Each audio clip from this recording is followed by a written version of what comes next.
السلام علیکم مائی honourable customers. اچھا، مجھ سے کافی دنوں سے ایک بڑا سوال پوچھا جا رہا ہے کہ جی ایچ بی ایل میں سیونگز اکاؤنٹ اور انویسٹمنٹ اکاؤنٹس میں کیا فرق ہے، یہ اکثر کسٹمر مجھ سے پوچھتے ہیں۔ تو اس میں آپ لوگوں کو یہ بتانا چاہوں گا کہ ایچ بی ایل کے جو سیونگ اکاؤنٹس ہیں، جیسے P L S saving account ہے یا ٹی ڈی آر ہے، اس میں جو ریٹرنز ہوتے ہیں وہ ایک تو H B L asset management کا جو میوچل فنڈ کا اکاؤنٹ ہوتا ہے، جس کو انویسٹمنٹ اکاؤنٹ بھی کہتے ہیں، ایک تو اس سے پروفٹ ریٹ وہ کم ہوتے ہیں،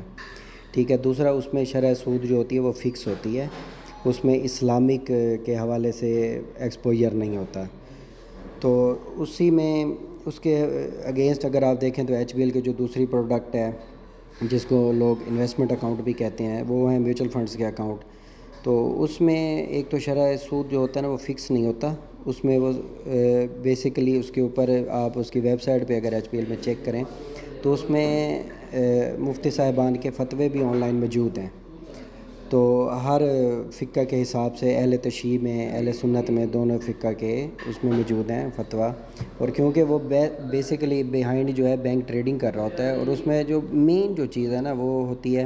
کہ آپ کو جو پروفٹ ریٹ ہے نا وہ فلکچویٹ کر رہا ہوتا ہے پر ڈے کے حساب سے،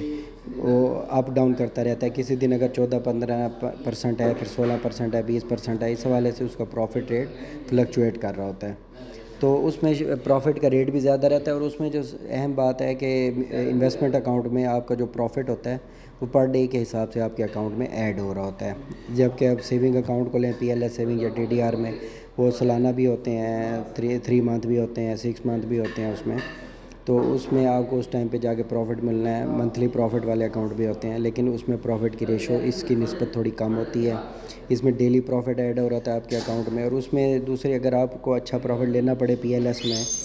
تو پھر آپ کو پیسے کو فکس کروانا پڑتا ہے، فکس ٹائم میں آپ کو رہ کے ہی پروفٹ لینا پڑتا ہے، اور اگر اس میں آپ پروفٹ لے رہے ہیں اور آپ کو بیچ میں اچانک پیسوں کی ضرورت پڑی ہے تو بندہ نکلوا نہیں سکتا، اس میں پھر ایک پالیسی ہے کہ پلنٹی چارج کرنی پڑتی ہے کسٹمر کو، جبکہ میوچل فنڈ میں ایسا کچھ نہیں ہوتا، یہ ایز لائک کرنٹ اکاؤنٹ کی طرح ہوتے ہیں، آپ جب مرضی اپنے جتنے پیسے ڈالیں ہیں، جب مرضی آپ جتنے پیسے نکال بھی سکتے ہیں، اور اس میں جو پروفٹ ہے وہ ڈیلی فلکچویٹ کر رہا ہوتا ہے۔ ابھی 2021 میں بھی ایچ بی ایل نے ٹاپ کیا تھا ماشاءاللہ، یہ صرف کہنے کی باتیں نہیں، آپ on the record website پہ موفیب پہ چیک کر سکتے ہیں، mutual fund organisation of Pakistan, وہاں پہ سارے بینکوں کی اے ایم سیز آ رہی ہوتی ہیں، تو H B L at the top ماشاءاللہ۔ کنسسٹنٹلی اس نے اپنے پروفٹ کو جو ہے پچھلے سال کی طرح ہی امپروو رکھا، اور 2022 میں بھی الحمدللہ ٹاپ کیا ہے۔ تو میں سجیسٹ کروں گا آپ لوگوں کو کہ میوچل فنڈ کی طرف آئیں، میوچل فنڈ میں اکاؤنٹ کھلوائیں اور بیٹر لائف کی طرف جائیں، اپنے بچوں کے لیے سیونگ کریں۔ آپ اگر جابس کرتے ہیں تو آپ ایک کمیٹی ڈالتے ہیں گھر میں، تو اس کمیٹی کو نہ ڈالیں، اور میوچل فنڈ میں اکاؤنٹ کھلوائیں، وہاں پہ آپ ڈیلی بیسس پہ اپنی مرضی سے آن لائن کر کے انویسٹ کر سکتے ہیں، ساری بینکنگ آن لائن ہے، اس میں آپ کو ڈیجیٹل ایپ مل جاتی ہے، جب ضرورت پڑے آپ چاہے اپنا پروفٹ نکال کے استعمال کریں یا اوریجنل اماؤنٹ نکال لیں، آپ کو کوئی پلنٹی چارج نہیں ہوتی، اور پروفٹ کی شرح جو ہے وہ بہت بہترین ہے۔ یہاں پہ اسلامک فنڈز ہوتے ہیں، یہ H B L Islamic income fund نے ٹاپ کی ہے انکم فنڈ میں۔ دوسرا فائدہ یہاں پہ یہ مل جاتا ہے اکاؤنٹ کھلوانے کے بعد، کچھ لوگوں کو شوق آتا ہے جی اسٹاک مارکیٹ میں پیسوں کو انویسٹ کرنے کا، تو پی ایل ایس سیونگ کا کسٹمر یا ٹی ڈی آر کا کسٹمر وہ اس میں نہیں جا سکتا، یا پھر آپ سوچتے ہوں گے جی بروکر کے پاس جائیں، وہاں پہ جا کے ہم اکاؤنٹ کھلوائیں، پھر اسٹاک میں انویسٹ کر سکتے ہیں، وہ کراچی میں ہے یا یہاں پہ بھی ہے، تو وہ بھی مسائل ہیں۔ تو یہ سمپل آپ اپنا میوچل فنڈ کے اکاؤنٹ کو اسٹاک کے اکاؤنٹ میں انویسٹ کر سکتے ہیں، اس میں فنڈز ہوتے ہیں stock fund, Islamic stock fund بھی ہے، کے ایم آئی 30 بھی ہوتا ہے، کے ایم آئی 100 بھی ہوتے ہیں، اس میں کے ایس سی 100، تو اس میں آپ کسی بھی فنڈ میں انویسٹ کرتے ہیں، صرف یہ ہے کہ اسٹاک کو جو بندے اچھی طریقے سے جانتے ہیں، دیکھتے رہتے ہیں، ویب سائٹ پہ بیٹھے ہوتے ہیں، ڈیلی اس کی اپڈیٹ لے رہے ہوتے ہیں، تو وہ لوگ اپنے پیسے کو کسی بھی time H B L Islamic income fund میں اگر وہ پڑا ہے تو وہاں سے پیسے نکال کے اسٹاک فنڈ میں ڈال لیں، وہاں پہ اچھی ارننگ کر سکتے ہیں۔ تو اسٹاک آپ سمجھ لیں کہ آپ کا ایک ہی اکاؤنٹ ہے جو آپ اسٹاک بھی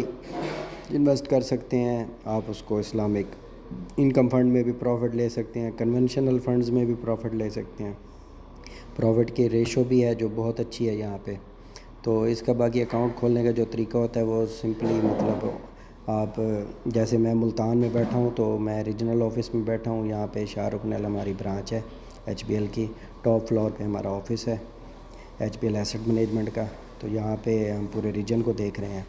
تو یہاں پہ آپ آئیں گے ایز لائک جیسے آپ ایک نارمل اکاؤنٹ کھلاتے ہیں اسی طریقے سے اکاؤنٹ اوپننگ فارم ہوتا ہے, اس پہ آپ سائن کریں گے, اپنا سورس آف انکم دیں گے, سی این آئی سی دیں گے, پلس ایک جو ہے آپ چیک دیں گے تو آپ کا اکاؤنٹ اوپن ہو جائے گا. تو باقی سے اینی ٹائم سروسز کے لیے میں حاضر ہوتا ہوں. تو